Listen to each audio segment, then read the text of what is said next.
السلام عليكم ورحمة الله. ازيكم عاملين ايه؟ يا رب تكونوا بخير. النهاردة بقى فيديو جديد، وهنعمل اول حاجة هنعملها معانا النهاردة في يومنا النهاردة بإذن الله هنعمل كيكة البرتقال. كيكة سهلة وبسيطة، كيكة يومية كلنا بنعملها كل يوم. النهاردة بقى قلنا نعمل حاجة للفطار كده مختلفة. فقلنا نعمل كيكة كده ونعمل جنبها شاي، وتبقى ايه حلوة كده وخفيفة. معايا هنا كوبايتين ونص من الدقيق. عليهم النهارده انا هعمل الكيكه بتاعتي يا جماعه ببيضايه واحده بس، وهتطلع جميله جدا صدقوني والله. يعني كتر البيض مش حلو خالص. ببيضايه واحده بس الكيكه هتطلع معاكي جميله جدا. ومعايا كمان بشر برتقانه، ومعايا كوبايه من اللبن الرايب. هتعملي الكيكه باللبن الرايب يا امل؟ عملت الكيكه باللبن الرايب وكانت طالعه جميله جدا. وكمان معايا كوبايه الا ربع من السكر، ونص كوبايه من الزيت. وطبعا معايا باكت فانيليا علشان البيضة، ومعلقة صغيرة جدا من الخل، ورشة ملح وكيس بيكنج باودر او كيك شيف. بشتغل انا بكيك شيف على طول صراحة. ضربت كل المكونات السايلة في الخلاط زي ما انتوا شفتوا كده، وحطيت البشر بتاع البرتقانة على الدقيق ورشة الملح والكيك شيف. وبعدين نزلت بالخليط اللي ضربناه في الخلاط على الدقيق. طبعا كنت نخله الدقيق زي ما انتوا شايفين كده. وكمان حطيت نص كوبايه ميه مغليه يا جماعه بعد ما نزلت بالخليط اللي في الخلاط. كانت الكيكه سمكها تقيل معايا، فحطيت لها نص كوبايه من الميه المغليه وبدات اقلبها لحد ما بقت القوام بتاعها مناسب جدا وكويس. ودخلتها الفرن وطلعت ما شاء الله بالشكل اللي انتوا شايفينه ده. طالعه ما شاء الله بيضه من جوه وهشه، و يعني مرتفعه، وما شاء الله كل حاجه فيها حلوه قوي. حتى السكر بتاعها الحمد لله طلع مظبوط جدا. طبعا انا حاطه كوبايه الا ربع سكر، تقدري انت تزودي شويه. انا حاطه كوبايه الا ربع سكر، تقدري انت تزودي لو انت عايزه سكرها اعلى شويه، وممكن تحطي كوبايه كامله. وهو بسم الله ما شاء الله كانت طالعه جميله جدا، بس انا مقطعاها سخنه جدا فكانت بتتكسر. وعملنا بقى شاي، وده كان الفطار بتاعنا. هنعمل بقى النهارده الكاتشب في البيت. والله يا جماعه كان طالع احلى من الجاهز 100 مره. ومكوناته سهله وبسيطه ومفيش في اي تكلفه. يعني انا معايا هنا كيلو من الطماطم، معايا نص كوبايه من السكر، ونص كوبايه من الخل كميته قد السكر بالظبط. ضربت الطماطم بتاعتي في الخلاط، ونزلت على الطماطم كده في الحلة، وحطيتها على النار بقى تغلي. اهو بالشكل ده كده الكاتشب بتاعي كان بيغلي بالشكل ده كده. فنزلت بقى بالسكر. معايا هنا كمان معلقة صغيرة من التوم البودرة، ومعلقة صغيرة من البصل البودرة.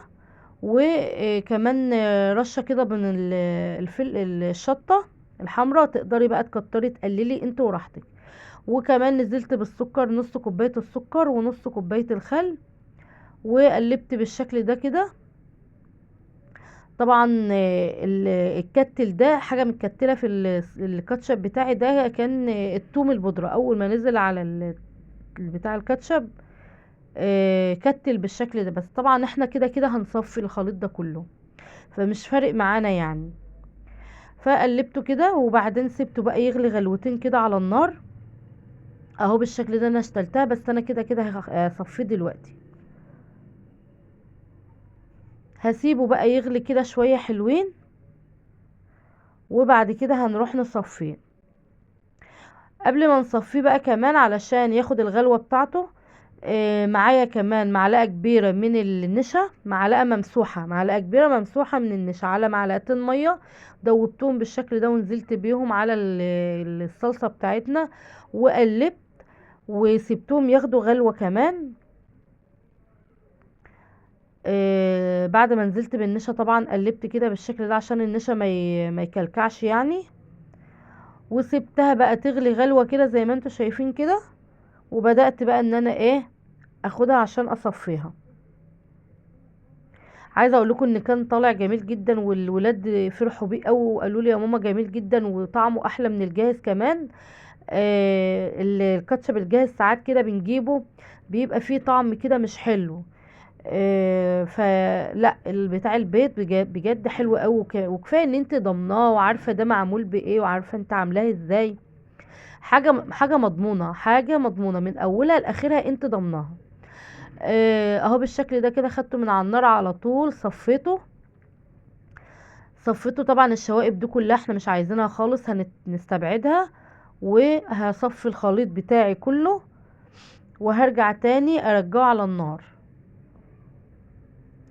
على فكرة هو خطواته مش كتيرة ولا حاجة، وكمان مقاديره سهلة جدا ومفيش فيه اي تعقيدات. يعني لو انتي هتقومي دلوقتي تنفذيه مفيش فيه اي تعقيدات، وهيديكي كمية حلوة يعني. كيلو الطماطم هيطلع لنا كمية حلوة قوي. طبعا لو انت بتجيبي البرطمان اللي احنا هنطلعه ده، بتجيبيه من بره، مش قادرة اقولك يعني انت هتجيبيه بكام، انت اكيد عارفة. وكمان ماهيش حاجة من نضيفة زي اللي انت عاملاها. انت عارفة الطماطم اللي انت عاملاها شكلها ايه، نضيفة ازاي. الشركات طبعا مش الله اعلم يعني، مش عايزة اظلم حد، مش هتبقى زي البيت. هنا حبيت اختبر الكاتشب بتاعي، لقيته لسه عايز كمان غلوتين لان لقيته لسه خفيف. طبعا هو اصلا لما بينزل من على النار وبيبرد بيتقل شوية. لقيته لسه خفيف، فقلت اسيبه يغلي غلوتين كمان. وزي ما انتم شايفين كل شوية بقلب فيه بالشكل ده. طبعا النار كانت هادية. بسم الله ما شاء الله، شايفين الجمال طالع بالروعة اللي انتوا شايفينها دي. اظن البرطمان ده، انتوا عارفين ان البرطمان الكبير ده عامل نص كيلو. الكمية اللي احنا عملناها ادت لنا البرطمان اللي هو النص كيلو ده. وكمان البرطمان التاني ده ربع كيلو زي ما انتوا عارفين. فانتوا شايفين الكيلو الطماطم طلع لنا اكتر من نص كيلو من الكاتشب. وحاجة نضيفة وحاجة انت ضمناها. وكمان عملت بطاطس محمرة، طبعا ما هو لازم كاتشب يبقى لازم بطاطس محمرة. فالولاد قالوا لي يا ماما، طب احنا عايزينك تعملي لنا سندوتشات من اللي هي بطاطس بالكاتشب زي السوري. شايفين انا بختبر لكم الكاتشب على المعلقة. سمكه بقى حلو جدا. وطبعا زي ما احنا متفقين كل ما هيبرد كل ما قوامه هيظبط وهيتقل شوية. فقلت لهم طيب انا ما عنديش عيش سوري، طب انا هتصرف. فما وقفتش نفسي الصراحة على العيش السوري، وطلعت عيش من التلاجة، عيش بلدي من اللي هو العيش العادي خالص بتاعنا ده. وتعاملت معاه معاملة العيش السوري بالظبط. عملت لهم زي ما انتوا شايفين كده. حطيت البطاطس المحمرة وبعدين الكاتشب، ولفيته بالشكل ده، قفلته من الجنبين ولفيته بالشكل ده كده رول. وكنت حاطه بقى الطاسه على النار فيها شويه زيت. وبدات ان انا اديله بقى التحميصه كده على على الوشين كده. زي ما انتوا شايفين كده، والله ما شاء الله كان طالع تحفه تحفه جدا. والولاد فرحوا بيه جدا جدا جدا. حاجه بسيطه وعملتيها وانت قاعده في البيت وفرحت ولادك. وكمان حاجة انت عاملاها بايديكي وعارفة نظافتها.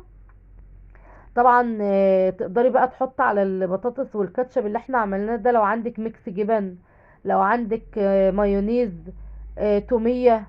طبعا كل دي اضافات. وطبعا الليفت اللي احنا كنا عاملينه ما شاء الله، شايفين جماله وشايفين منور ازاي.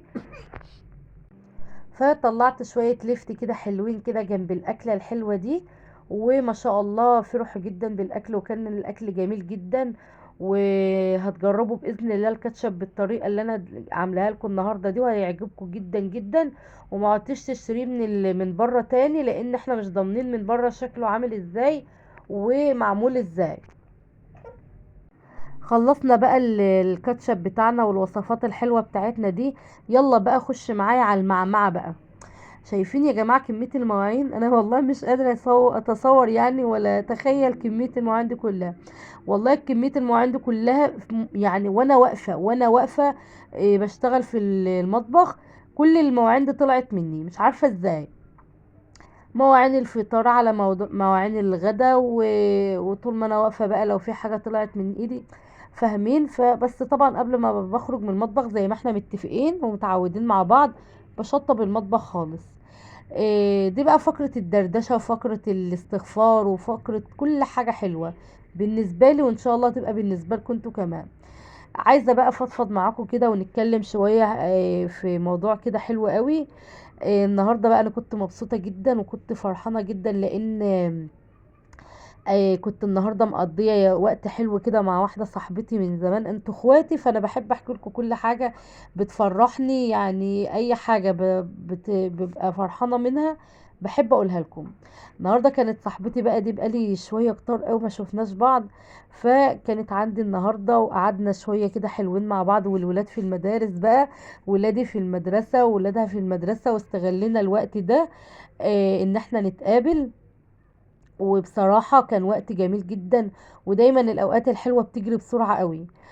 عايزة أقول لكم إن احنا قعدنا مع بعض كام ساعة كده، حساهم يعني دقايق من حلاوة الوقت لما تكوني قاعدة مع حد بتحبيه، وكمان حد لما تكوني قاعدة مع حد بتحبيه وحد من زمان ما شفتهوش.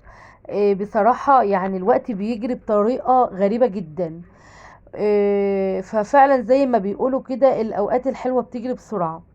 هو ده اللي حصل معانا النهاردة، احنا قاعدين ومبسوطين جدا والولاد في المدارس، وقاعدين كده يعني فاهمين، قاعدين قاعدة حلوة كده ومروقين على نفسنا وقاعدين.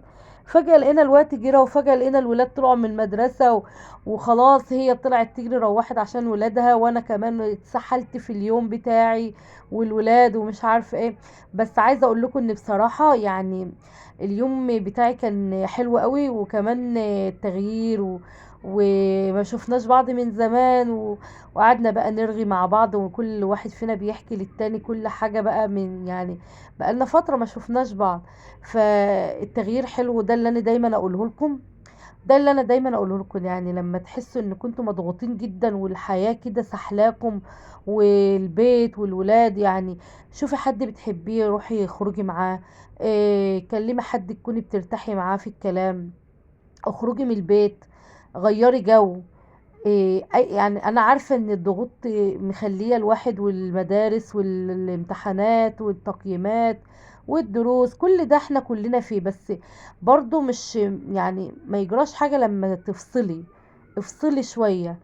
فاهميني؟ لما يكون الواحد مضغوط وتعبان، يعني لما الفصلان ده بيخليكي تشحني طاقة، بيخليكي تشحني طاقة للي لسه جاي واللي انتي لسه هتعمليه، وبتحسي انك انتي لا قادرة بقى تكملي. فاهميني ازاي؟ فربنا يا رب يديم لمتنا يا رب كده ان شاء الله، وربنا يخلينا لبعض يا رب، ونسمع عن بعض كل خير يا رب، اللهم امين. ده بقى كان نهاية الفيديو بتاعنا، وخلصنا كده روتين بسيط كده وسهل، ووصفتين كده حلوين، يا رب ان شاء الله يكونوا عجبوكم. والسلام عليكم ورحمة الله.